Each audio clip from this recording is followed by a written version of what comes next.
Hola, muy buenas tardes a un nuevo seminario, conferencia online, un nuevo webinar de Casa Asia. La semana pasada hablábamos sobre filosofía china y hoy nos adentramos en un mundo mucho más complejo seguramente y desconocido como es el de Corea del Norte.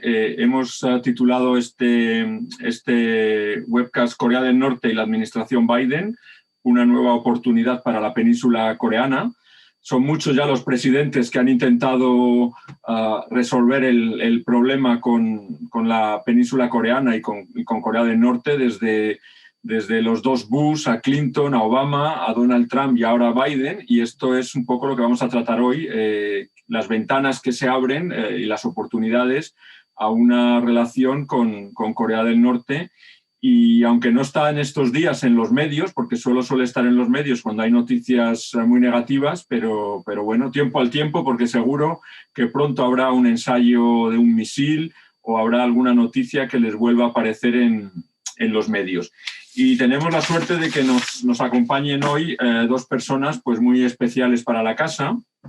Voy a presentarlos muy brevemente a los dos porque si me extendiese con sus currículums, pues agotaríamos el tiempo. En primer lugar, Georgina Higueras, una amiga desde la fundación de Casa Asia, que cumplimos 20 años este año, pero corresponsal en Asia, que conoce muy bien toda la zona. Directora del Foro Asia, de la Fundación Foro de Foros, vicepresidenta de Cátedra China, especialista en relaciones internacionales y con la que llevamos colaborando pues todos estos años desde la creación de Casa Asia.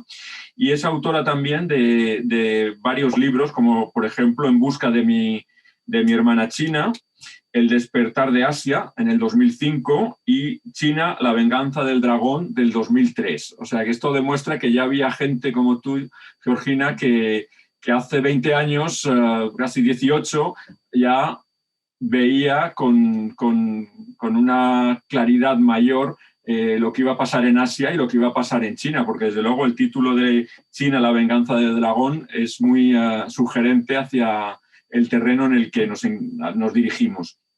Y también tenemos la suerte de contar por primera vez, y no va a ser la última, estoy segurísimo, con Ramón Pacheco, profesor titular de Relaciones Internacionales del King College y también es catedrático de la Korea Foundation y de la Universidad Libre de Bruselas, del centro que tienen en Bruselas, autor del libro North Korea, US Relation from Kim Jong-il to Kim Jong-un. Va a sacar pronto un nuevo libro, por eso ya digo que no va a ser, esta es la primera, pero no la última vez que tendremos a Ramón con nosotros, porque es una verdadera suerte contar con él hoy, porque es uno de los grandes expertos. Tenemos muy pocos expertos en Asia, menos todavía en Corea del Norte, y él desde luego es uno de estos grandes expertos, sobre todo a nivel internacional, con los que bueno, podemos contar en nuestro país, y para nosotros es un privilegio pues, tener a ambos aquí. Así que, pues nada, Ramón va a dar unas pequeñas pinceladas sobre la situación en Corea del Norte y luego entablaremos un diálogo, no sé si llamarlo periodístico, porque, bueno, Georgina seguro que tiene muchas preguntas que hacer y también, bueno, compartir su experiencia de todos estos años y su experiencia también con Corea del Norte. Y luego, antes de que se me olvide, todas aquellas preguntas que quieran realizar, háganlas a través del chat, que podremos leer al final durante los últimos 15-20 minutos. Pues leeremos las preguntas seguro que para enriquecer este diálogo sobre Corea del Norte y a ver qué hace la administración Biden, a ver qué se inventa en relación a los 5 presidentes anteriores. Así que cuando quiera, Ramón, adelante. Hola Rafa, muchas gracias a Casa Asia por la invitación y es un placer compartir este debate con los dos. Voy a empezar, como has dicho, a ofrecer unas pinceladas sobre dónde estamos ahora mismo con Corea del Norte y luego vamos a entrar en las preguntas y respuestas con Georgina, contigo y con el resto de gente que ha acudido a este evento. Muchas gracias por unirnos a vosotros. Voy a empezar con la situación actual en Corea del Norte. que yo creo que es una situación bastante delicada porque Corea del Norte fue uno de los primeros países en cerrar sus fronteras el año pasado cuando comenzó la pandemia, ya en enero del año pasado, incluso antes de que la pandemia llegara a otros países de Asia, no digamos de Europa, cerró sus fronteras y desde entonces hemos visto cómo la mayoría de extranjeros se han ido del país. Los diplomáticos norcoreanos que están fuera del país no han podido regresar a Pyongyang, por ejemplo, desde el año pasado, no han podido ver a sus familias. Corea del Norte, por lo que sabemos, está sufriendo problemas económicos. Ha habido problemas de desabastecimiento en mercados en Pyongyang, incluso en la capital. La frontera con China ha impedido la llegada, por ejemplo, de alimentos, de otros productos de consumo que los norcoreanos se habían acostumbrado a poder adquirir. Así que tenemos esta serie de problemas económicos. Al mismo tiempo, Corea del Norte, el gobierno de Kim Jong-un, ha continuado el desarrollo del programa nuclear y de misiles balísticos del país. Así que aun cuando hay una crisis económica, sí que hemos visto que la prioridad del gobierno norcoreano en cuanto a la continuación del desarrollo de estos programas no ha cesado y tendremos que ver en los próximos meses si Corea del Norte decidirá abrir sus fronteras y empezar a negociar otra vez sobre el programa nuclear de misiles balísticos con la administración Biden. Hablando ya de la administración Biden, yo creo que su política hacia Corea del Norte supone un cambio, yo no diría que radical, pero sí que supone un cambio respecto a la anterior administración, la administración del presidente Trump, porque hemos visto que si todo va de acuerdo a que la administración Biden que sucede en los próximos meses, se va a entablar un proceso de negociación con Corea del Norte, pero va a ser un proceso de negociación no al más alto nivel, no entre el presidente estadounidense y Kim Jong-un, sino entre los diplomáticos de ambos países. Sería un proceso diplomático que no solo se centraría en el programa nuclear norcoreano, que fue la obsesión, digamos, del presidente Trump, sino que el gobierno de Biden se quiere hablar también sobre los derechos humanos, un posible acuerdo de paz entre Estados Unidos y Corea del Norte, en el que, por supuesto, también tendría que ser involucrada China. También la administración Biden escribió un artículo, incluso antes de las elecciones, cuando era candidato Biden, diciendo que para él era muy importante que las relaciones entre las dos Coreas mejorasen, entre otras cosas porque hay muchos estadounidenses de origen coreano que tienen familia en Corea del Norte, ¿no? Entonces hay un proceso de reconciliación entre las dos Coreas que podría favorecer a ciudadanos estadounidenses que tienen familia en el país norcoreano también.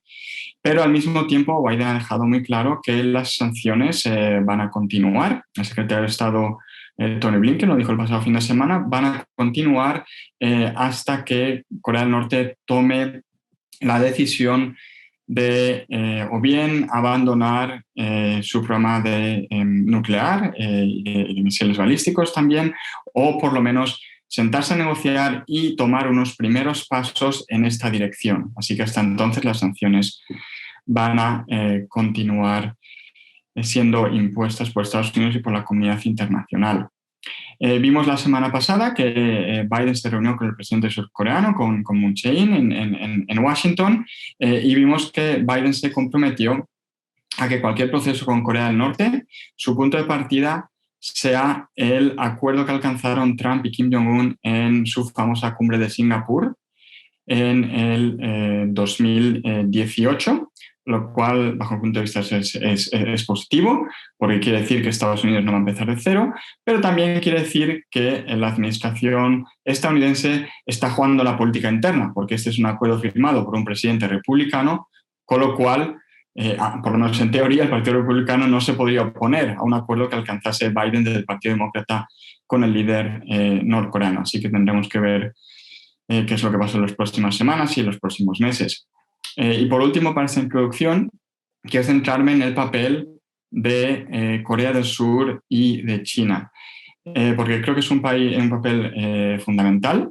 En el caso de Corea del Sur, el presidente Moon todavía tiene unos 10 meses de su mandato, hasta las elecciones que veremos en Corea del Sur en la primavera del año que viene, y ha dejado muy claro que su prioridad respecto a Corea del Norte es tratar de restablecer el proceso de diálogo entre las dos Coreas, y un proceso en el que, por supuesto, tendría que estar involucrado Estados Unidos y también China para lograr la reconciliación entre los dos países a largo plazo, para desarrollar proyectos de cooperación económica entre las dos Coreas, y, digamos, para intentar que Corea del Norte salga de ese proceso de aislamiento en el cual comenzó a autoimponerse después del fracaso de la cumbre de Hanoi hace un par de años, en 2019.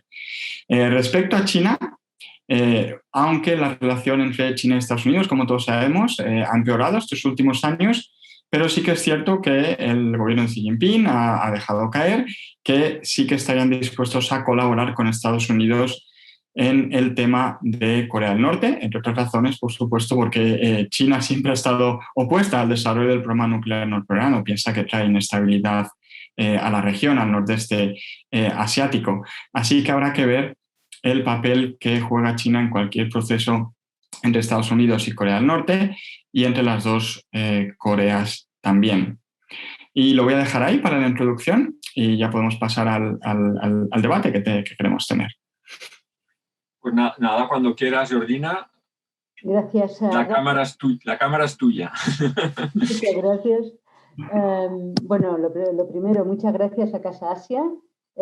Me siento en casa, nunca mejor dicho. Así es que, y gracias a Ramón también por este diálogo, poder hacerlo juntos. Yo quería saber qué te parece, o sea, qué opinas, porque Corea del Norte ha centrado las conversaciones de las dos primeras reuniones con líderes extranjeros que ha tenido Biden en la Casa Blanca. Primero fue con Suga Yoshihide, o sea, es decir, con el primer ministro japonés, y la semana pasada con Moon. La situación en Asia del Noreste es grave, es imprevisible, es inestable. ¿Cómo la definirías? ¿Tenemos que estar nerviosos? Yo creo que imprevisible sí que es. Es cierto que tanto Corea del Sur como Japón tuvieron unas relaciones tensas, digamos, con la administración de Trump, porque Trump dejó muy claro que pensaba que sus dos aliados en el nordeste asiático, que no pagaban lo suficiente, por ejemplo, para defenderse a sí mismos, quería renegociar el Tratado de Libre Comercio con Corea del Sur, y de hecho se renegoció, se retiró del Tratado Comercial del Pacífico que Obama había firmado. Y sí que es cierto que hablando y visitando, cuando se podía viajar a la región, pero hablando con colegas de Corea del Sur, de Japón, de ambos gobiernos, sí que estaba claro que la situación era tensa. La situación era tensa, por mucho que en público se dijera, bueno, no está tan mal, pero en privado la verdad es que hubo bastantes problemas. Ha habido un cambio radical con Biden, pero Biden ha continuado la política de confrontación con China. Y sí que hemos visto que tanto Suga como Moon estas últimas semanas han accedido a firmar acuerdos con Estados Unidos que tienen un claro componente de oposición a China. Hablan de Taiwán, del mar de la China del Sur, hablan de cooperación en el Indo-Pacífico, y eso evidentemente va a tener una repercusión en Corea del Norte, en el sentido de que China es necesaria para resolver la situación con Corea del Norte, si es que se puede resolver el programa nuclear norcoreano. Pero claro, cuando hay esta extensión entre Estados Unidos y China, cuando las relaciones entre Corea del Sur y Japón por un lado y China están empeorando, yo no diría pasos agigantados, pero sí que están empeorando de manera bastante evidente, no sabemos en qué dirección el gobierno chino va a seguir estos próximos meses, y si va a decidir, por ejemplo, como hemos visto con Europa, pues que va a decidir que imponer sanciones, por ejemplo, en miembros de los parlamentos japonés y surcoreano, como hemos visto en Europa, o en investigadores de Corea del Sur y de Japón, con lo cual las tensiones sí que aumentarían. Y en medio tenemos a Corea del Norte, que evidentemente de jure es un aliado de China, pero de facto ha habido tensiones, ¿no? Por ejemplo, Kim Jong-un tardó 6-7 años en reunirse con Xi Jinping, el líder chino no quería reunirse con el líder norcoreano, con lo cual tenemos esta otra vertiente. Así que de momento es imprevisible, esperamos que no se convierta en inestable. Bajo el punto de vista, ni Seúl ni Tokio quieren que esto suceda, pero sí que hemos visto que están dispuestos a apoyar la política de confrontación de Estados Unidos hacia China, con lo que esto conlleva para Corea del Norte. Bueno, es que parece que hasta ahora entre Estados Unidos y China lo único en que se han puesto un poquito de acuerdo es en la necesidad de desnuclearizar a Corea del Norte, tema que precisamente parece absolutamente imposible, porque yo no creo que Corea del Norte esté dispuesta a desnuclearizarse a no ser que se le ofrezca relaciones económicas plenas con Estados Unidos, en fin, una serie de condiciones que no parecen fáciles de obtener de este momento, ¿no?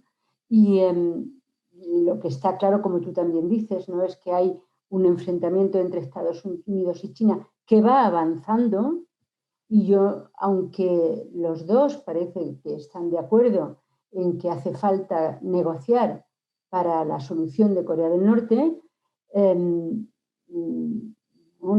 yo creo que ¿qué opinas tú de que este enfrentamiento entre los dos facilite o impida el que haya una desnuclearización que haya unas nuevas conversaciones? No hablemos de desnuclearización, porque en todo caso eso no parece que sea posible de momento. Más bien podríamos hablar de control de armamentos o una cosa así, ¿no? ¿Cómo lo ves tú? Sí, creo que es muy importante que hables de control de armamentos, porque creo que es bastante, estoy totalmente de acuerdo, Corea del Norte no se va a desnuclearizar, quién sabe, a lo mejor en 50 años, con una situación totalmente distinta, relación totalmente distinta con Corea del Sur y con Estados Unidos, puede ser, pero a corto plazo no va a suceder. Y lo que me parece bastante interesante es que el gobierno de Biden ha dejado caer que estaría dispuesto a firmar un acuerdo interino o un primer acuerdo basado en lo que has comentado, en el control armamentístico, ¿verdad? Y el control sobre el programa nuclear norcoreano y el programa de misiles balísticos, que yo sí que veo más realista en el sentido de que Corea del Norte continuaría en posesión de su tecnología nuclear y sus armas nucleares, por supuesto, y de sus misiles. En algún momento tendría que empezar a desmantelar algunas armas nucleares y tal vez algunos misiles, pero seguiría en posesión de ellos y ya en el futuro se vería si está dispuesta a la desnuclearización completa y verificable, como lo está hablando la comunidad internacional. En ese sentido sí que es interesante lo que comentas. La medio broma en Corea del Sur es que Estados Unidos y China solo están de acuerdo en Corea del Norte y en el cambio climático. ¿Cuál es más difícil de resolver, verdad? Y es la medio broma que hay allí. Pero sí que es cierto que cuando se trata de Corea del Norte, también les interesa encontrar puntos de acuerdo en los que puedan cooperar, ¿no? Para la administración Biden va a decir, pues bueno, hay temas en los que estamos de acuerdo con China. No estamos pensando en aislar a China, que es la política oficial, por lo menos de manera oficial no quiere aislar a China, y podemos cooperar en ciertos temas, y a China para indicar que a pesar de los problemas que tiene, como he dicho, con Europa, con Estados Unidos, que podría tener con Japón o con Corea del Sur, pues sí que hay temas en los cuales está dispuesto a cooperar con Estados Unidos y con Corea del Sur y con la comunidad internacional. Así que digamos que hay un interés en cooperar entre los dos. Pero lo que es más importante yo creo que es el cambio de paradigma en Estados Unidos y el realismo de decir, bueno, tenemos que centrarnos en lo que se puede firmar, que es un acuerdo de control armamentístico, y a partir de ahí mejorar relaciones y poder avanzar a lo mejor hacia la desnuclearización. Sí. Bueno, Biden llamó a Kim dictador asesino durante la campaña electoral y la agencia norcoreana de noticias dijo que los perros rabiosos como Biden deben ser golpeados hasta la muerte con un palo. ¿Tú crees que se puede construir confianza entre dos dirigentes con estos cariñosos calificativos? Hay que recordar que, sí, parece complicado, pero hay que recordar que Corea del Norte tiene su historia, ¿verdad? Ha habido insultos similares hacia Trump, evidentemente, antes de la cumbre de Singapur y de Hanoi, hubo una serie de insultos por parte de ambos líderes. También, si vamos a la administración Bush, también hubo una serie de insultos, no tan graves, pero sí que hubo insultos antes de que se comenzaran las negociaciones a 6 bandas. Al final lo que sucede es que para Estados Unidos, cuando hablas con gente del gobierno de Biden o de otros gobiernos anteriores, de Trump o de Obama, ellos saben que, y bueno, tuve la ocasión de hacerlo para mi libro, ¿no? También con gente que trabajó con Bush y con Clinton, ellos saben que la única solución es la negociación. No se puede invadir Corea del Norte, como Estados Unidos invadió Irak en el pasado, por ejemplo, o Afganistán. Es impensable que pueda haber una segunda guerra coreana, porque la destrucción en Corea del Sur sería masiva, y por supuesto hay soldados estadounidenses también en Corea del Sur, así que la diplomacia es la única solución. Por parte de Corea del Norte, el problema que tiene, bueno, tiene 2 problemas. Uno, que existe Corea del Sur y cualquier tipo de reunificación sería siguiendo los parámetros surcoreanos, pero el segundo problema, que se ha convertido en un país dependiente de China, y cualquiera que sepa la historia de Corea, ya no hablo de Corea del Norte, pero Corea como país unificado, si algo que Corea no quiere ser es dependiente de otros países, de China o de Japón. Y eso es interesante porque cuando hay ocasión de hablar con gente de las embajadas norcoreanas, por ejemplo, del gobierno norcoreano, que vengan de Pyongyang, está claro que a ellos no les gusta ser dependientes, pero la única manera de escapar de esta dependencia económica, política, de China es un acuerdo con Estados Unidos y una mejora de las relaciones con Corea del Sur. Y de nuevo, la única solución es la diplomacia. Así que, aunque por mucho que no se quieran, Biden y Kim Jong-un, al fin y al cabo es el interés lo que yo creo que les va a llevar por lo menos a sus gobiernos a sentarse a negociar, a ver qué pueden conseguir. Sí, claro, es que, por ejemplo, Kim Jong-un decidió que no quería tener relaciones con Xi Jinping, que no, con China en general, cuando el 90% del comercio de Corea del Norte hoy en día es con China, ¿no? O sea que es un poco absurdo pensar que Corea del Norte pueda tratar de ser independiente en esta situación, ¿no? Aunque siempre lo han intentado, ser independientes de la Unión Soviética, ser independientes de China, y por eso efectivamente, como tú dices, es el empeño que han tenido los 3 líderes en que la guerra, que terminó en armisticio, firmar un acuerdo de paz y llegar al establecimiento de relaciones diplomáticas con Estados Unidos, y a romper el cerco, el aislamiento que sienten, ¿no? En fin, la política de Biden hacia Pyongyang busca, digamos, el camino intermedio, como bien has dicho, entre el gran acuerdo que pretendió Trump y la paciencia estratégica de Obama. Pero, sin embargo, fue Clinton quien casi logra la desnuclearización de Corea del Norte, y fue el incumplimiento de Bush de lo acordado con Clinton lo que aceleró la fabricación de bombas atómicas. Entonces, claro, es muy difícil que Corea del Norte tenga confianza en los dirigentes norteamericanos cuando ya había llegado prácticamente, de hecho, derribó la torre de la central nuclear de Yongbyon, ¿no? Cuando ya se había producido esto, llega Bush y se acaba, ¿no? Se acaba el acuerdo. ¿Dónde se encuentra Biden ahora mismo? ¿Cuál de esos predecesores es el que más se acerca a la política actual de Biden. Creo que lo que has comentado es muy, muy importante. De igual manera que Trump incumplió el acuerdo con Irán, fue Bush el que incumplió el acuerdo con Corea del Norte, en un momento en el que Corea del Norte sí que está dispuesta a pactar la desnuclearización y a tomar otro rumbo, y en un momento, no hay que olvidarlo, en el cual fue el gobierno de Bush el que dijo, bueno, vamos a cambiar la política, y pilló de sorpresa a los norcoreanos. Ellos pensaban que iba a continuar la misma política de la anterior administración. Y es algo que es muy interesante, porque cuando se habla con miembros del gobierno norcoreano, es algo que todavía recuerdan. Dicen, bueno, Estados Unidos dice que nosotros hemos incumplido, pero Estados Unidos también incumplió en el pasado, y hay que reconocerlo. Fueron los par de momentos que dejaron de cumplir sus acuerdos.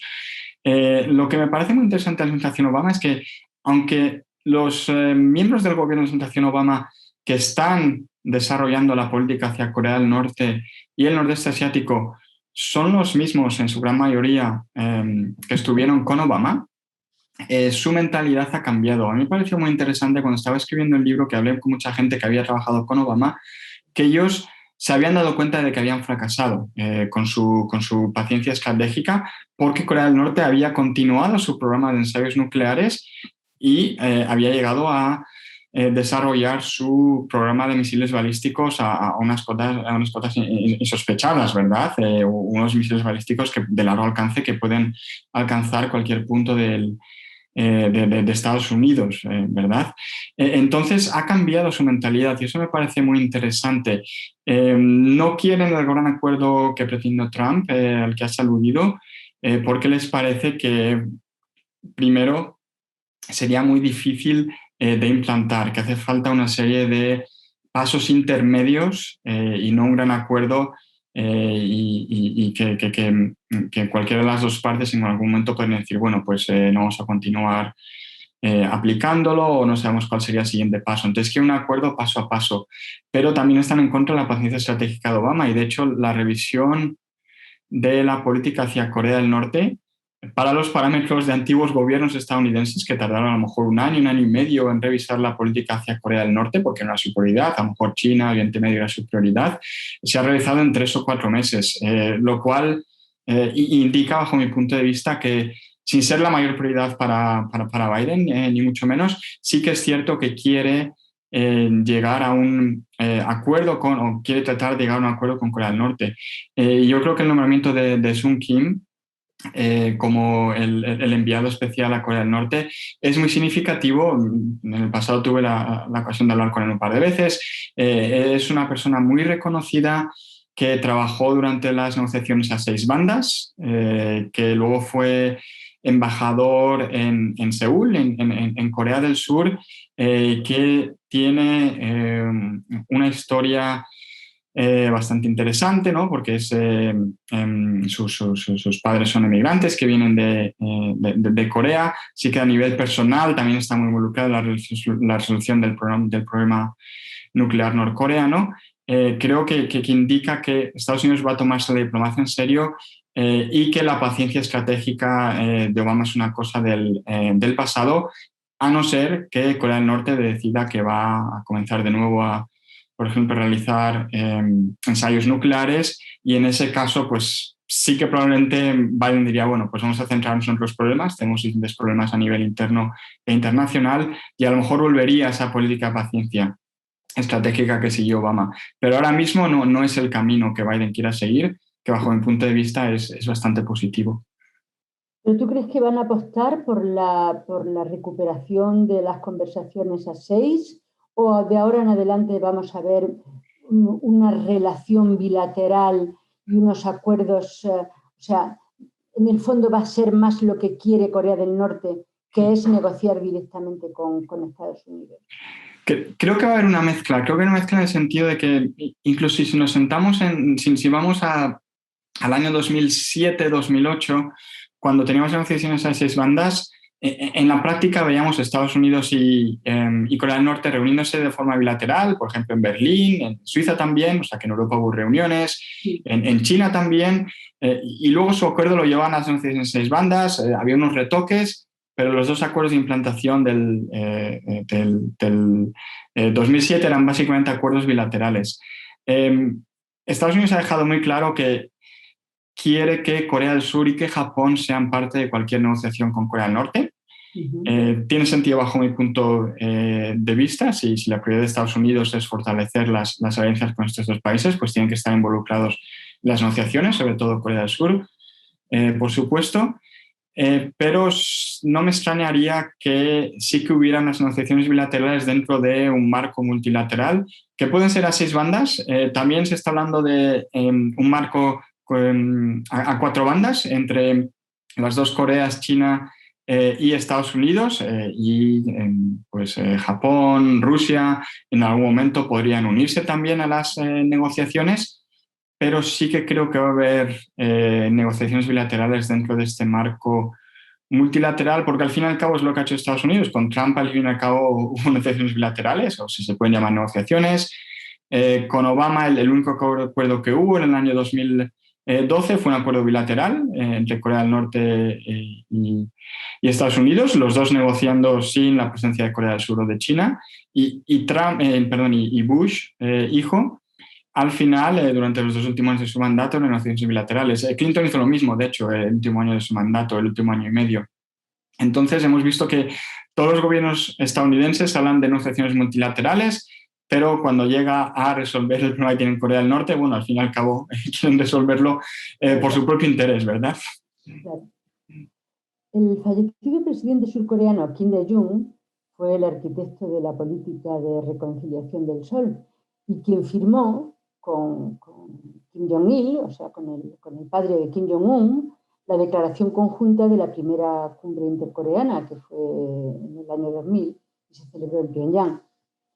A esa declaración siguieron una serie de acuerdos bilaterales que sembraron grandes esperanzas, incluido el proyecto de desarrollo económico operado por compañías surcoreanas en la zona fronteriza norcoreana de Kaesung y el de turismo de surcoreanos del monte de Kungang, que luego se amplió a otros montes cercanos y tal. Pero distintos incidentes y recriminaciones, falta de confianza, acusaciones mutuas, etcétera, etcétera, fueron reduciendo estos acuerdos hasta, digamos, ponerle fin. ¿Tú crees que si hay una mejora en las relaciones entre el norte y el sur, será posible recuperar estas áreas, estos acuerdos? Creo que sí, pero también creo que la situación es muy distinta hoy de lo que lo era pues hace, como has indicado, hace unos 20 años. Kaesong funcionó muy bien porque llegó en un momento en el que las empresas surcoreanas se dieron cuenta de que tenían que abaratar costes y que eso era perfecto por su situación geográfica, al lado de Corea del Norte, al lado de Corea del Sur, más o menos a una hora de Seúl, hora y media. Y se podía usar la mano de obra norcoreana. Ahora hemos visto que muchas empresas norcoreanas, incluso hace 3 años, cuando hubo las cumbres entre las 2 Coreas, empresas como Samsung, LG, que acudieron de hecho a Pyongyang en septiembre de 2018 y dijeron, bueno, ahora mismo nuestra producción está deslocalizada, está en Vietnam, está en China, también tenemos fábricas en Europa, en Estados Unidos, y por supuesto las que tienen Corea del Sur. Y las empresas en sí no creen que esta sea una buena oportunidad económica. Sí que habrá empresas que si se volviera a abrir Kaesong, que yo creo que sería posible, porque es una prioridad para el gobierno surcoreano, no para las empresas. Habría algunas empresas que sí que abrirían fábricas en Kaesong, pero muchas otras ya, digamos que están en otra fase, ¿no? Es la fase de su desarrollo empresarial. Y lo mismo con el Monte Kungang. El Monte Kungang se abrió en un momento en el que el boom de turismo surcoreano hacia el resto del mundo todavía no había comenzado.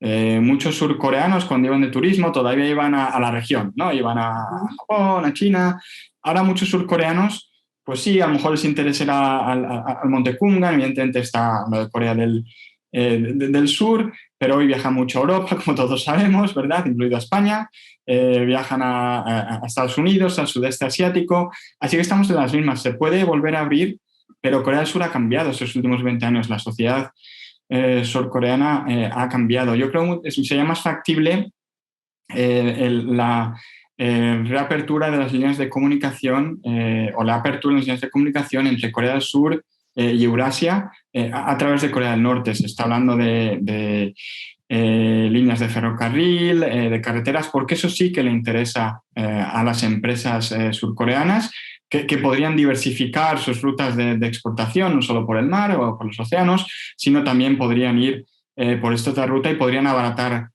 costes en lo que serían exportaciones a Rusia, a China e incluso a Europa, llegando, bueno, este tren llegaría de hecho hasta Madrid como última parada, como lo hace el que viene desde China.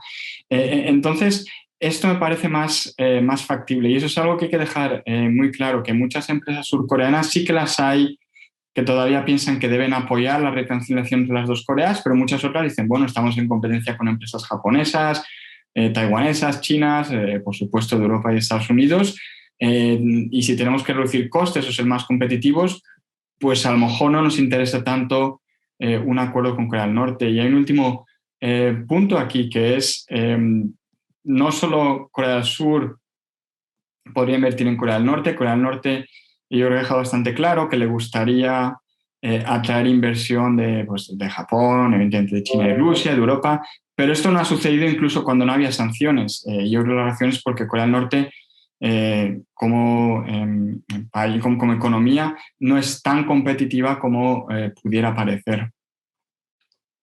Claro, bueno, más que nada ya lo dicen también muchas empresas surcoreanas, ¿no? Por la falta de conocimiento digital que tienen los norcoreanos, ¿no? Entonces eso, claro, es que tienen que formarles, porque es que ellos, la mayoría de los norcoreanos están todavía viviendo en los años 70, ¿no? Y eso necesita una formación que de momento no tienen, ¿no? Corea del Sur se vio forzada por Estados Unidos a aceptar el despliegue del sistema antimisiles THAAD, a lo que China se oponía tajantemente porque, claro, interfería en su sistema de defensa. O sea, los radares estos es que prácticamente podían escuchar lo que se decía en los cuarteles chinos, ¿no? Entonces China se opuso tajantemente al despliegue. Y aunque no decretó sanciones, pues hubo una campaña tan enorme contra el despliegue de los THAAD, que eso hizo pues que no se cortara el turismo de chinos a Corea del Sur, que se boicotearan los productos surcoreanos, en fin, que la broma le costó a Corea del Sur un mínimo de 7.500 millones de dólares en pérdidas económicas. Y desde entonces, pues se ve también como en Corea del Sur se ha implantado esto de la ambigüedad estratégica con respecto a Estados Unidos y China. ¿Tú crees que en este momento de enorme tensión entre Estados Unidos y China, que además va a ir en aumento, como bien has dicho, que vemos todos, Corea del Sur va a poder mantener esa ambigüedad estratégica? Bajo mi punto de vista no es factible. Creo que la ambigüedad estratégica también vino porque estaba Trump en Estados Unidos y en Corea del Sur había, digamos, una desconfianza hacia lo que iba a hacer Trump respecto a la alianza. Entonces, en ese sentido, no tenía sentido para Corea del Sur, digamos, unirse al Quad o tratar o apoyar a la política estadounidense respecto a China. Pero hemos visto estos últimos meses cómo Corea del Sur, sin ser tan abierto en su posición a China como Japón, que ha sido más crítico de China, por ejemplo, respecto a Japón, a Hong Kong o a Xinjiang, sí que es cierto que sus acciones indican que la ambigüedad estratégica es una cosa del pasado. De hecho, el presidente Moon ya no habla de ambigüedad estratégica, ya digamos que ha abandonado este término. Y el acuerdo del viernes pasado con Biden yo creo que lo deja muy claro. No se menciona a China en el acuerdo, pero se menciona a Taiwán, el mar del sur de China.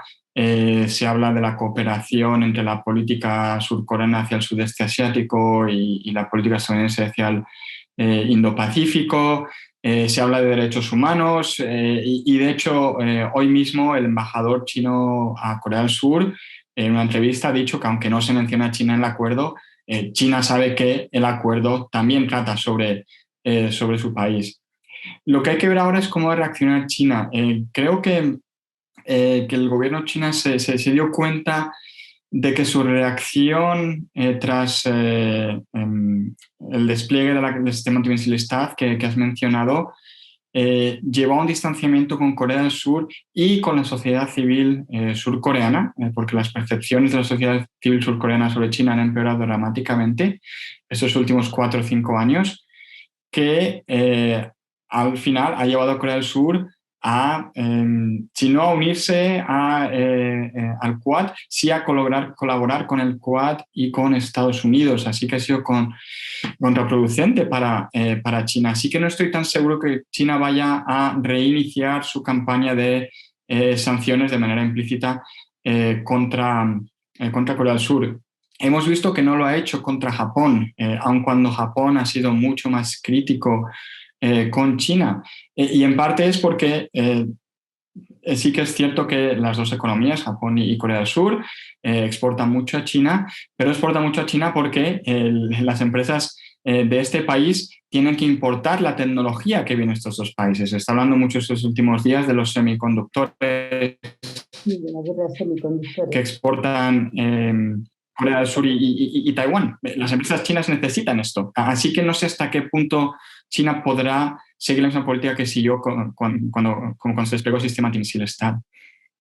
Y este mayor acercamiento de Corea del Sur a Estados Unidos da a Corea del Norte, digamos, aumenta la baza de Corea del Norte a la hora de negociar con China, porque claro, aquí volvemos a lo de siempre, que China quiere mantener el statu quo, no quiere la reunificación, en parte porque teme el hundimiento del régimen y que eso suponga una huida de millones de norcoreanos hacia China, y porque desestabilice a su propia minoría coreana, y además económicamente lo que suponga, claro, la cantidad digamos, de refugiados que eso traiga, ¿no? Y luego, geopolíticamente, porque supondría que los 28.500 soldados norteamericanos que están estacionados en Corea del Sur podrían subir hasta el norte, con lo cual ya no existiría ese colchón entre Estados Unidos y China, que es un poco Corea del Norte. ¿Crees que Corea del Norte va a hacer, digamos, valerse más frente a China por el hecho de que Corea del Sur ahora se acerque a Estados Unidos? Yo creo que sí, porque es la baza que tiene Corea del Norte, ¿verdad? Es la carta que puede jugar, que es, bueno, mientras sigamos existiendo como país independiente, pues no vas a tener a una Corea unificada, digamos, que evidentemente estaría más cercana, digamos, a las ideas estadounidenses sobre democracia, derechos humanos, etcétera, etcétera, que las ideas chinas, y es la carta que va a seguir jugando. Y también hay que decir que, como hemos hablado anteriormente, las relaciones entre Kim Jong-un y Xi Jinping no son muy buenas, pero se necesitan, ambos se necesitan.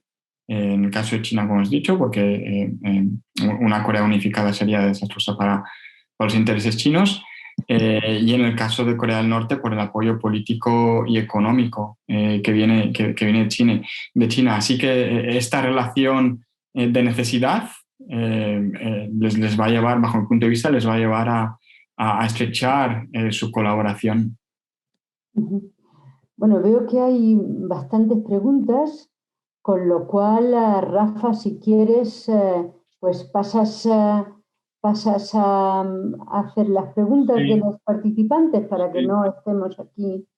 em, Bueno, no, ha sido muy interesante. Yo creo que además ahora que estamos cumpliendo 50 años de la diplomacia del ping-pong, claro, sí, entre Estados Unidos y sí. China, al hilo de lo que habéis comentado, ¿no? De este margen que puede tener Corea del Norte para tener más influencia con China, y me acuerdo de esto, ¿no? De esta diplomacia del ping-pong de hace 50 años, de el enemigo de tu enemigo es mi amigo, y esta rivalidad entre China y Estados Unidos pues puede acabar favoreciendo a Kim Jong-un. Así que ya veremos, pero entramos en un periodo muy interesante, porque desde luego la escalada de tensión entre China y Estados Unidos no ha hecho más que empezar, y es un poco también lo que marca la diferencia con etapas anteriores, con Obama, con Bush padre, Bush hijo, con Clinton, en donde la relación entre China y Estados Unidos no había llegado a los niveles que conocemos ahora, y que va a ir a más. Pero como decías, Georgina, que hay un montón de preguntas. Claro, es que veo muchas. Sí, es que esto da para, ya lo decíamos antes, que ya lo repetiremos, porque esto da para, no hay que esperar a que salga en los titulares de los medios para hablar de Corea del Norte. Hay uno que nos pregunta, una persona, que en APS, no veo el nombre: ¿por qué Corea del Norte tiene tanto protagonismo para Estados Unidos y China? ¿Es por el tema armamentístico? Siempre me ha sorprendido cómo Estados Unidos y China ignoran más a Japón y a Corea del Sur que a Corea del Norte, cuando la economía o tamaños de los dos primeros países no son parejos en comparación a Corea del Norte. Es una buena pregunta. Yo creo que hay que diferenciar también, cuando hablamos de ignorar, también hay que hablar sobre la diferencia, digamos, entre el país más mediático, que creo que es Corea del Norte, por sus programa nuclear, derechos humanos, etcétera, etcétera, que la realidad de la relación económica entre China y Estados Unidos por un lado y Japón y Corea del Sur por el otro, evidentemente es muchísimo mejor. También la relación política, aunque puedan tener sus problemas políticos, pero también es mucho mejor, pero es una relación aburrida, digamos, ¿no? Es como, digamos, la relación entre España y Portugal o España y Francia, ¿no? Pues no sucede mucho. Pero, sin embargo, si Portugal tuviera armas nucleares, ¿verdad? Pues estamos hablando de Portugal todo el tiempo. Yo creo que es lo que sucede con Corea del Norte, o con Corea del Sur y con Japón, y lo comentamos muchas veces a nivel europeo también, porque a nivel europeo muchas veces cuando hay debates sobre Corea acabamos hablando de Corea del Norte, aunque la relación con Corea del Sur evidentemente es muchísimo mejor, mucho más desarrollada, pero como no hay ningún problema con Corea del Sur, pues digamos que no hay debate, todos estamos de acuerdo, ¿no? Y yo creo que es lo que sucede. Y me parece muy interesante, incluso hablando con gente del ejército estadounidense, por ejemplo, ¿no? Que están desplegados en Corea del Sur. Cuando se habla de alianza, por ejemplo, muchas veces la conversación incluso no es sobre Corea del Norte solo. Evidentemente, las tropas estadounidenses en Corea del Sur y también en Japón, aunque en teoría empezaron a estar allí por Corea del Norte, sobre todo en caso de Corea del Sur, ahora se habla mucho sobre China, evidentemente, ¿verdad?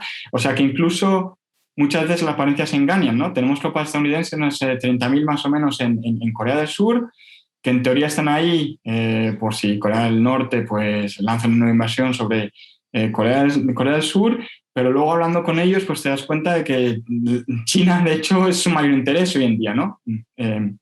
Y también la posible colaboración con Corea del Sur, por ejemplo, en el Indo-Pacífico, también se habla mucho de ello, ¿verdad? Así que esto me parece muy interesante, que tenemos los titulares y Corea del Norte se los va a seguir llevando. Si vemos el acuerdo de la semana pasada entre Biden y Moon, unos 3/4 del acuerdo son sobre Corea del Sur y Estados Unidos, solo 1/4, los 2 o 3 primeros párrafos, son sobre Corea del Norte, pero desde entonces solo se ha hablado de Corea del Norte, ¿verdad? Porque el otro digamos que es menos sexy, llama un poco menos la atención. Adrián nos pregunta si realmente Corea del Norte es una amenaza. Porque claro, se habla mucho pero luego también vemos pues, el retraso económico, el retraso tecnológico.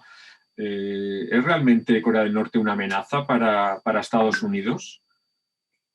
A mí me parece muy interesante que incluso en Corea del Sur hoy en día se le ve como un hermano pobre, más que como una amenaza. Es muy interesante porque en Corea del Sur, digamos que la gente que creció durante la Guerra Fría, sí, todavía lo considera una amenaza, ¿verdad? Pero tiene sentido, muchos de ellos pues, nacieron un poco después de la Guerra de Corea, incluso eran bebés durante la Guerra de Corea, y esta generación, pues sí, todavía tiene esta rémora, digamos, ¿no? Pero la gran mayoría de surcoreanos que nacieron en los años 70, 80, la verdad es que, y no digamos ya después del fin de la Guerra Fría, no la ven como una amenaza. Algunos lo ven como un incordio, otros lo ven, como he dicho, como el hermano pobre en Corea del Norte, otros la ven como el país que Corea del Sur podría haber sido si no hubiera tenido su desarrollo económico. Y esto es interesante también, ¿no? Hablar con gente de Corea del Sur que dice, es que podríamos haber sido nosotros, un país así, pobre, aislado, y no lo somos, ¿no? Y en Estados Unidos, sinceramente, no creo que nadie en Estados Unidos piense que Corea del Norte vaya a lanzar un ataque contra Estados Unidos, porque sería el fin del gobierno norcoreano, todos lo sabemos, ¿verdad? Si decidiera hacer esta locura, lo podemos llamar locura, pero sí que es cierto que de manera indirecta hay dos tipos de amenazas. Uno, Corea del Norte es un ejemplo para otros países que quieran desarrollar su programa nuclear. Me pueden decir, mira, pues Corea del Norte lo ha conseguido aun cuando ha tenido unas sanciones de las más duras que ningún país ha sufrido, ¿no? A lo largo de estas últimas décadas, y siendo un país pobre, ha desarrollado su programa nuclear. Y lo segundo, que sí que sabemos que Corea del Norte pues, ha continuado con su proliferación a países como Irán, Egipto en el pasado, Libia con Gaddafi, también a Myanmar en el pasado, ¿no? Y esta proliferación continúa. Y de hecho, me parece muy interesante cuando hablamos sobre Corea del Norte en muchos países europeos, la mayor amenaza Corea del Norte en sí, sino la proliferación a países de Oriente Medio, a países de Oriente Medio que están al lado, digamos, de Europa, ¿no? Y sí que hay cierto temor a qué sucede si, por ejemplo, pues Irán se convierte en una potencia nuclear. ¿Va a ser Arabia Saudí la siguiente? ¿Va a decidir algún otro país de la región también convertirse en una potencia nuclear? Y de ese tema sí que se habla. O sea, que indirectamente sí que es una amenaza, aunque directamente yo personalmente creo que no. Uh-huh. Bueno, en Irán tienen elecciones ahora presidenciales el 18 de junio. A ver, es una pena que a Ahmadinejad no le dejen presentarse porque habría dado espectáculo seguro, pero sí es otro de los referentes cuando se habla de programas nucleares. Georgina, si quieres comentar, adelante. Sí, o sea, yo creo que precisamente la ruptura del acuerdo nuclear por Estados Unidos va a influenciar mucho en las elecciones de Irán y está apoyando, o sea, en parte ha envalentonado a los conservadores y esto va a ser un poco catastrófico para el ala reformista, ¿no? Porque, claro, las sanciones vueltas a imponer por Trump han dañado muchísimo la economía de Irán. Irán tenía mucha confianza puesta en que el acuerdo nuclear serviría para mejorar su industria petrolera y tal, para sacar para mejorar la economía, que era fundamental, ¿no? Porque hay una enorme diferencia entre Corea del Norte y Irán, ¿no? O sea, Irán no es un país que esté cerrado y que no sepa lo que pasa en el mundo, al contrario de lo que pasa en Corea del Norte. El norcoreano no se opone y está totalmente a favor de la energía nuclear y no le importa comer poco, porque lo importante es tener la bomba atómica, pero porque le han convencido de que es que Estados Unidos le va a invadir, de que Estados Unidos le va a hacer, de que Estados Unidos... Y entonces, ante esa situación de pánico que vive la población, pues entonces sí que quieren el arma nuclear. Pero vamos, los iraníes antes no les daba más o menos igual, no tenían una posición muy a favor de las armas nucleares y hoy en día lo tienen más en parte por la política de Trump. Devender Singh nos pregunta cómo va a afectar lo del Quad en este sentido, que ya habéis hablado, también la estrategia del Indo-Pacífico, ¿no? Si al final se une de forma activa Corea del Sur a Australia, a Japón, a India, ¿cómo va a afectar las relaciones con Japón y con Corea del Sur? Ya has hablado un poco, pero no sé si queréis volver a comentar. Sí se puede añadir un par de cosas. Lo primero, Moon yo creo que ha dejado claro que él no va a tomar la decisión de unirse al Quad, pero sinceramente no se ha unido, pero las políticas que está siguiendo son las mismas, ¿no? En cuanto a vacunas, en cuanto a derechos humanos, en cuanto a lo que puede ser, por ejemplo, la libertad del movimiento por los mares de la región. Está bastante claro que sin unirse de manera formal, la cooperación con el Quad va a aumentar.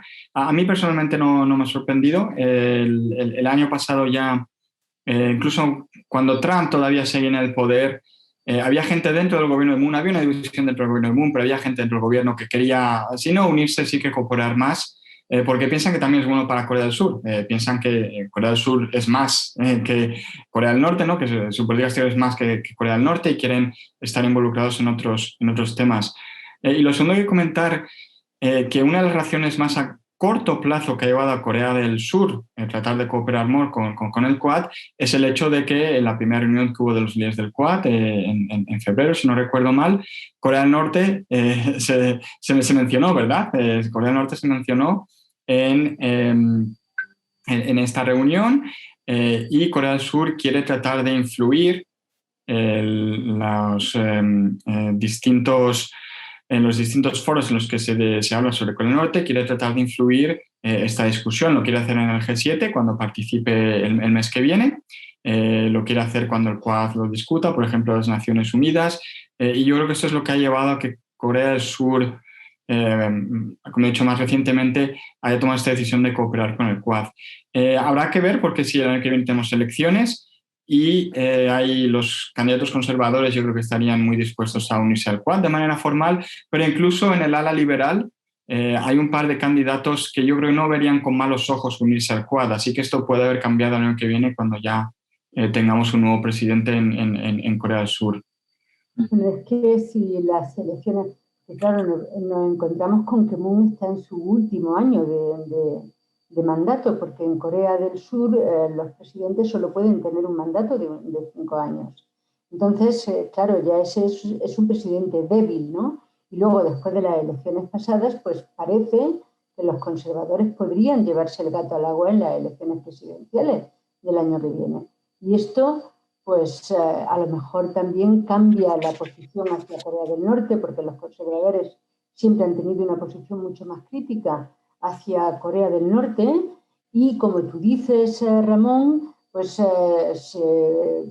se acentuaría un acercamiento al Quad y a la política norteamericana en general, y sobre todo si continuamos viendo el enfrentamiento entre China y Estados Unidos, con Estados Unidos pidiendo lealtad a sus huestes, pues entonces veríamos cómo se van rompiendo esos bloques y la exigencia a los países de que digan si quieren estar en un lado o en el otro, ¿no? Entonces, con los conservadores, evidentemente, el giro hacia Estados Unidos sería mucho más marcado. Bueno, no hay que olvidar que fue la presidenta Park la que cerró el complejo de Kaohsiung. O sea, claro, que puede haber un retroceso muy grande. Tenemos a Xavier Boltaina, así que aprovecho para saludarlo. La persona que conozco que ha estado más veces en Corea del Norte, ha estado como 15 veces y que conoce muy bien también todo lo que pasa allí, y pregunta lo siguiente. Dice, si aceptamos que Corea del Norte no se desnuclearizará y tampoco piensa retroceder en su concepto totalitario de derechos humanos, ¿qué puede ofrecer Occidente, Estados y Corea del Sur a cambio de que pueda razonablemente, qué puede pedir Occidente, Estados Unidos o Corea del Sur para llegar, bueno, es lo que comentaba también Georgina al principio, ¿no? ¿Qué se le puede dar a cambio de que renuncie al único salvavidas que piensan ellos que tienen para la subsistencia y la supervivencia, que es el programa nuclear? Bueno, yo creo que para empezar, las relaciones diplomáticas con Estados Unidos, que el Congreso norcoreano la solicitó por primera vez en el año 1973-74, poco después del viaje de Nixon a China. Bueno,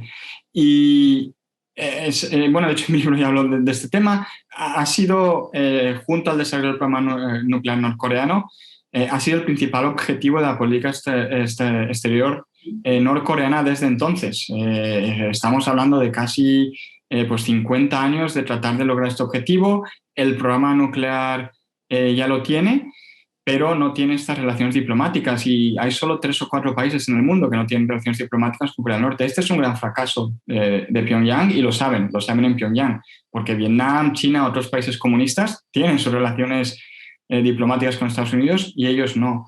¿Se les podría ofrecer esto?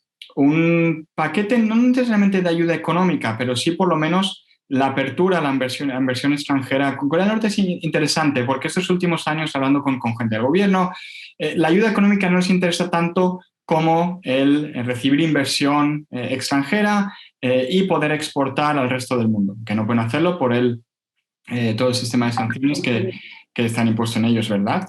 Entonces, esto les sería de gran interés. Es algo que han solicitado en Europa, que han solicitado estadounidenses, por supuesto, en la región también, por ejemplo, con Japón hubo contactos indirectos, ¿no? Y se habló de la posible inversión de empresas japonesas en Corea del Norte también. Eso se les podría ofrecer. Y por último, yo creo que algo que le interesa, le lleva interesando mucho tiempo a Corea del Norte, es ser reconocida, digamos, como un país normal, ¿no? Es lo que siempre dicen, ¿no? Somos un país normal, tenemos armas nucleares, pero no somos el único país del mundo con armas nucleares, y no somos el único país con un sistema comunista, y no somos el único país del mundo con un sistema comunista y armas nucleares, algo que suelen decir los norcoreanos, ¿no? Queremos ser tratados como cualquier otro país, y sí que es cierto que Estados Unidos pues, los trata como de manera distinta, ¿no? Al resto del mundo, incluyendo otros países comunistas.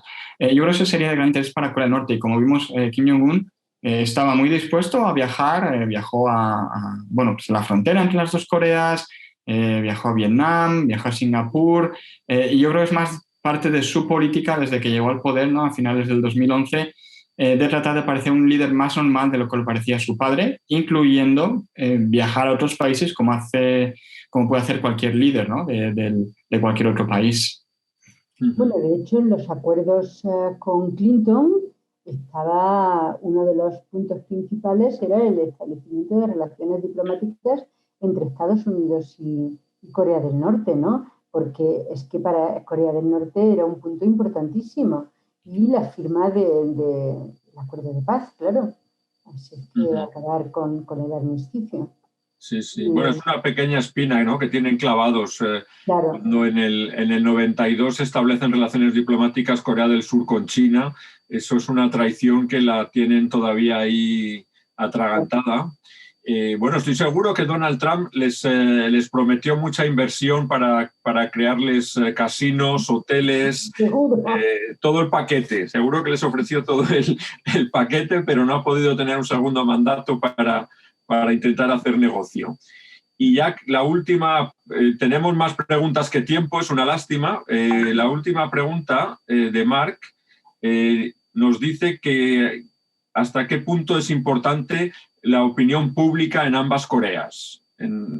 Bueno, en Corea del Norte la opinión pública no creo que cuente mucho, pero ¿hasta qué punto es importante la opinión pública en Corea del Sur y cómo ha ido evolucionando a lo largo de todos estos años? Bueno, sí que es cierto que en Corea del Norte no importa la opinión pública, importan los mercados, eso sí, ¿no? Importa el hecho de que haya mercados en los cuales pues, los norcoreanos pueden comprar y vender productos, ¿verdad? Y yo creo que más que la opinión pública importa esta nueva clase emergente, ¿no? que comenzó a emerger en Corea del Norte a finales de los años 90, que viven de los mercados, ¿no? del sector privado. Y Y el gobierno de Kim, pues, aunque sea una dictadura brutal, pues tiene que poder proveer a esta gente.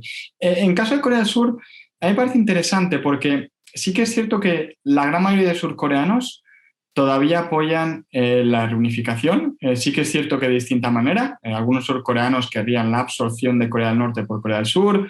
Otros surcoreanos, sobre todo los más jóvenes, hablan de un país, dos sistemas, por lo menos como un paso intermedio hasta la posible reunificación. Ahora se está hablando mucho de un modelo de libre circulación de personas, ¿no? Se mira a Europa, la libre circulación de personas, ¿no? Como una fase inicial, que sería una reunificación de facto, ¿verdad? Si cualquier norcoreano puede ir a Corea del Sur y viceversa, pues sería una reunificación de facto, aunque fueran dos países distintos. O sea que sí se sigue apoyando la reunificación. Y lo que sí que importa, creo, en Corea del Sur también es que el proceso que vimos en el 2018-2019 tenía un gran apoyo, evidentemente, por los liberales, de parte de los liberales, pero también la mayoría de los conservadores lo apoyaban, porque recordaban todas las tensiones que hubo, pues empezaron en el 2010, por ejemplo, cuando la fragata Chonan, cuando Corea del Norte hundió la fragata Chonan y el ataque en la isla de Yongbyon. También recuerdan las tensiones que hubo en el 2015-2016, los últimos años de Park en el gobierno, y no quieren volver a esa situación. Prefieren una situación en la que por lo menos no haya problemas. Entonces sí que importa, porque si vemos a los posibles candidatos presidenciales del Partido Conservador a las presidenciales del año que viene, no quieren la vuelta a la política de Park o de Lee Myung-bak, quieren un punto intermedio, digamos, ¿verdad? Un punto intermedio que a lo mejor pues no hay una reunión con Corea del Norte porque sí, pero sí que hay reuniones con Corea del Norte para poder extraer algunas ventajas, ¿no? Para Corea del Sur de esta reunión. Entonces, sí que importa.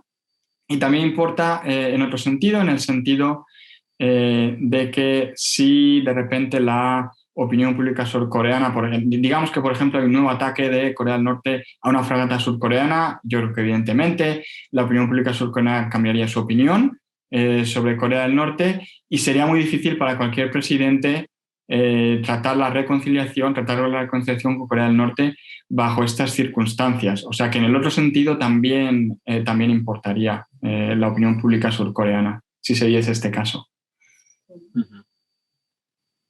No sé si quieres comentar algo, Georgina. No, sí, estoy totalmente de acuerdo. O sea, la gente joven a lo mejor está un poquito más alejada de esa reconciliación, de esa reunificación, en parte porque no está entre sus prioridades, pero están a favor. O sea, si no les da problemas, de acuerdo. Pero o sea, no es algo prioritario como es en las generaciones, pues en la gente más mayor y tal, ¿no?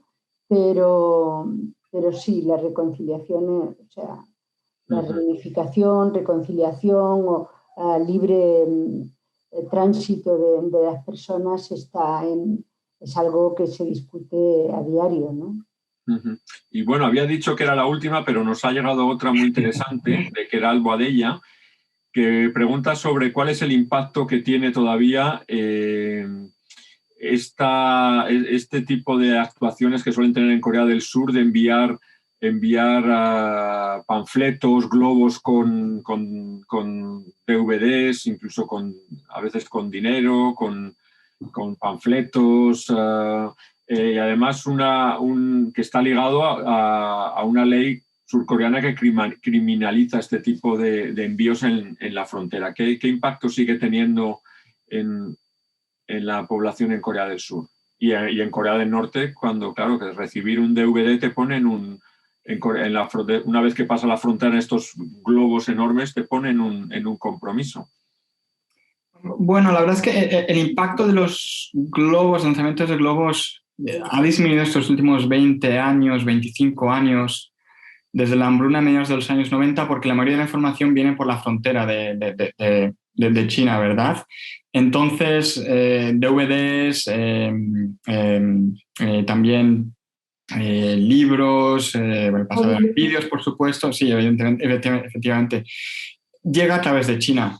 y está bastante distribuido, incluso cuando se habla con desertores norcoreanos se sabe que ha llegado a Pyongyang, que ha llegado a la capital. Entonces, este es el principal camino, digamos, por el cual la información llega a Corea del Norte, no necesariamente por los globos. Además, hay un problema con el lanzamiento de globos que muchas veces no llegan a Corea del Norte, acaban en el mar o vuelven a Corea del Sur, y eso tiene que ver pues, con los vientos de la región. No voy a explayar en ello, pero con los vientos de la región.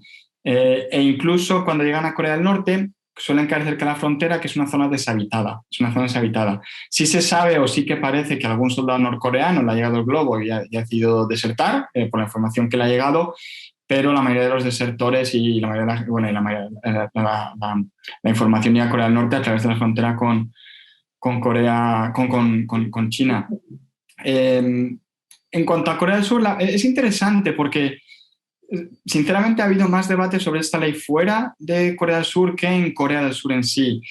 Si vamos a la región donde se realizan la mayoría de los lanzamientos, es una región bastante deshabitada, pero sí que es cierto que la población de la región está en contra de los lanzamientos porque les afecta a ellos de manera directa, ¿no? Y tiene miedo de que pueda haber tiros, por ejemplo, a través de la frontera, como ha sucedido en el pasado. Pero en Corea del Sur en sí, esta ley cuando se pasó a finales del año 2019, se pasó junto a otras muchas leyes surcoreanas, y se habló mucho más de las otras leyes porque eran, por ejemplo, sobre los derechos laborales de los surcoreanos. Entonces les afectaba más la vida a la gente surcoreana, les afectaba más su vida, ¿no? Que esto que esta otra ley. Pero ha habido mucho más debate, por ejemplo, en Estados Unidos y en otros países. Si vemos las encuestas, más o menos el 60-70% de los surcoreanos apoyan la ley. Sí que hay gente que está en contra de ella. En el Partido Conservador hay divisiones, hay quienes apoyan la ley, porque no hay que olvidar que el presidente Lee Myung-bak, cuando estaba en el poder, también hubo un debate sobre pasar una ley que era exactamente la misma que se ha pasado ahora, y había muchos conservadores que lo apoyaban, ¿no? Porque decían, bueno, porque el efecto no es tan grande. Lo que sí que hay que ver es cuando hay un cambio de gobierno el año que viene, si tanto los liberales como los conservadores, el nuevo presidente o la nueva presidenta, si deciden que quieren aparcar esta ley, digamos, yo no creo que la derogarían, pero sí que a lo mejor pensarían en no aplicarla, ¿verdad? No aplicarla, porque lo que he dicho, es un tema que ha creado gran debate fuera de Corea del Sur, pero a efectos prácticos no va a cambiar la vida de los surcoreanos, o la gama de los surcoreanos, y no va a cambiar las relaciones entre las dos Coreas de manera sustancial, o el acceso a la información en Corea del Norte, que seguirá siendo a través de China. Bueno, pues ahora sí que tenemos que dejarlo. Y nada, daros las gracias a los dos. Ha sido un placer y un lujo realmente teneros en este webinar de Casa Asia para hablar de un país que no tocamos muy a menudo, y que cuando lo solemos hacer es porque ha ocurrido algo catastrófico o negativo. O sea que yo creo que por una vez nos adelantamos un poco a la actualidad, y nada, seguimos en contacto porque seguro que darán mucho que hablar en un futuro próximo. Así que muchísimas gracias a todos los que se han conectado y seguimos en contacto. Un abrazo a ambos. Muchas gracias, Rafa. Gracias a todos. Muchas gracias por la invitación. Gracias.